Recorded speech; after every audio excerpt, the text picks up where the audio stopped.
derem o like, se inscreverem e derem o like, é acobertado por Deus e o Divino Espírito Santo. E se não derem o like, está acompanhado com todos os cães que tiver no inferno: Caim, Satanás, Pão Grosso e Parafuso, Botafogo, Lucifer, que é o chefe de lá, e meu avô, que é o comandante de tudo.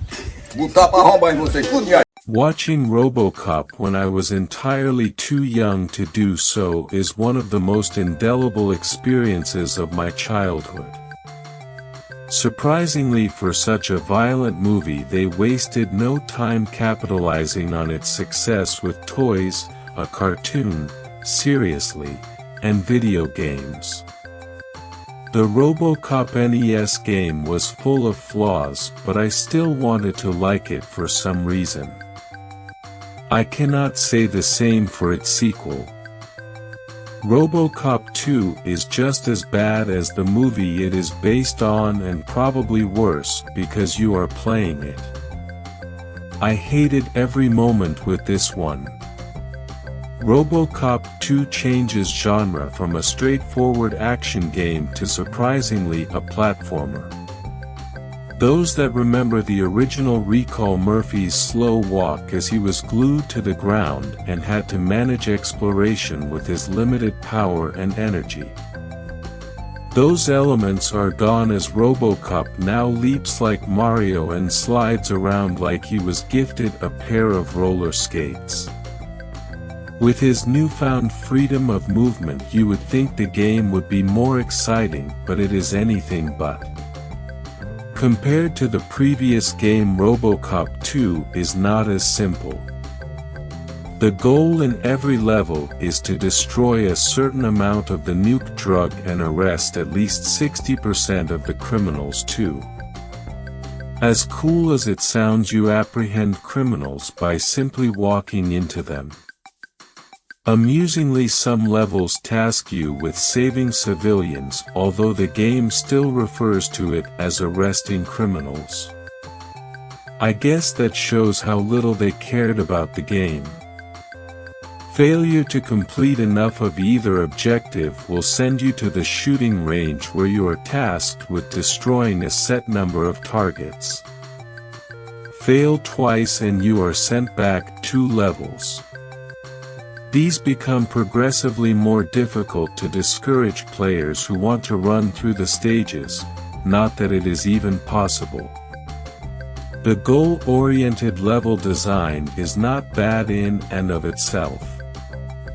Part of what makes Robocop 2 so bad are the awful controls and its level design. Robocop 2 truly feels like he is walking on ice at all times.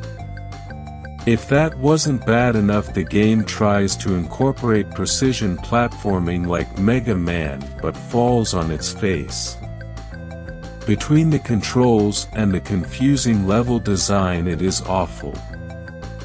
Robocop is like a brick once airborne, which means every jump is a leap of faith. By the 3rd level, the game heavily focuses on platforming, and it never gets better. In fact, it gets worse. There are segments with reversed controls and floating platforms that simply don't work. I can honestly say this is probably one of the top 10 most frustrating games I have ever played. The flaws do not end there. The game does not tell you how much nuke is required in each stage. If you follow the straight path to the end, most of the time you will not meet the invisible requirements. In nearly every level you will have to find hidden rooms that have the nuke you need. Unfortunately, there is no rhyme or reason as to their placement. In Stage 3, I accidentally missed a jump and fell into sewage. But instead of dying, it took me to a secret area. Every level is like this, and it sucks. If they included a simple progression bar on the UI, it would not be so frustrating. But it is just one among a series of game-breaking flaws. With everything I have listed, it comes as no surprise that Robocop 2 is one of the most difficult and aggravating games on the NES. The entire game feels broken and it seems to revel in it.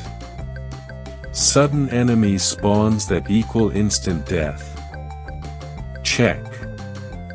Instant death when you touch other metal objects. Oh, it is in there. That last one is personally mind-boggling. The way the levels focus on such awful platforming makes me question if anyone play-tested the game.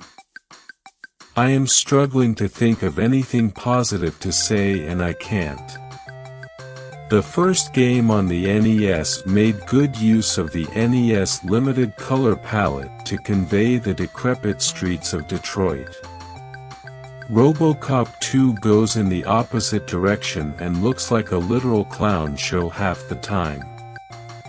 The bright pastel colors look out of place and gaudy and not the slightest bit interesting. There are 2 or 3 stage themes recycled repeatedly with a slight change in palette, and they all look ugly.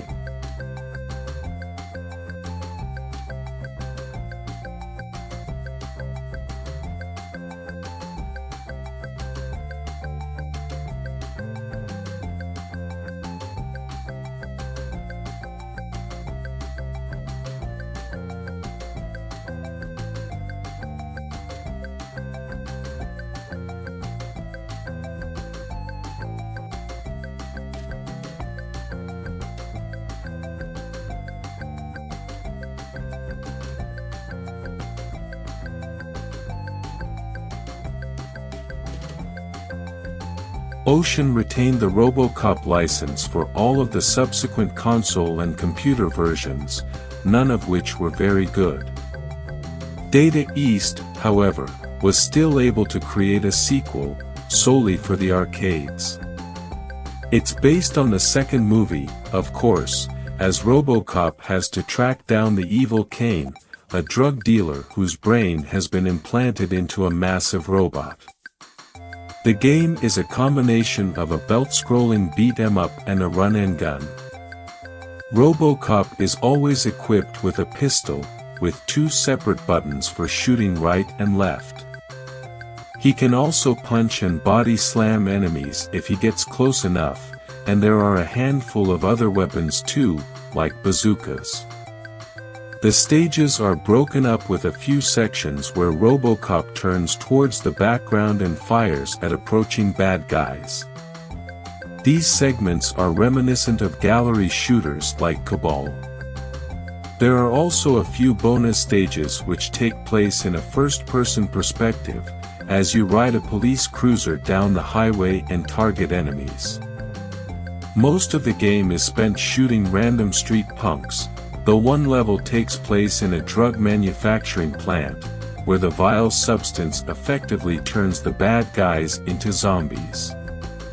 There's also another face-off with the ED-209 near the end of the game.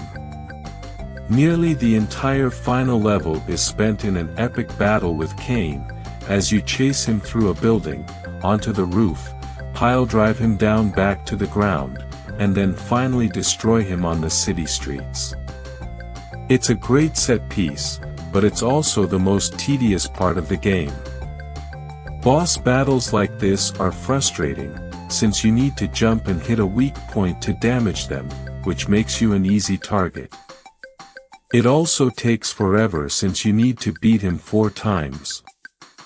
Otherwise, it's a pretty middle-of-the-road arcade game, fun but shallow. As a side note, the movie Robocop 2 has a scene where Robocop fights in an arcade.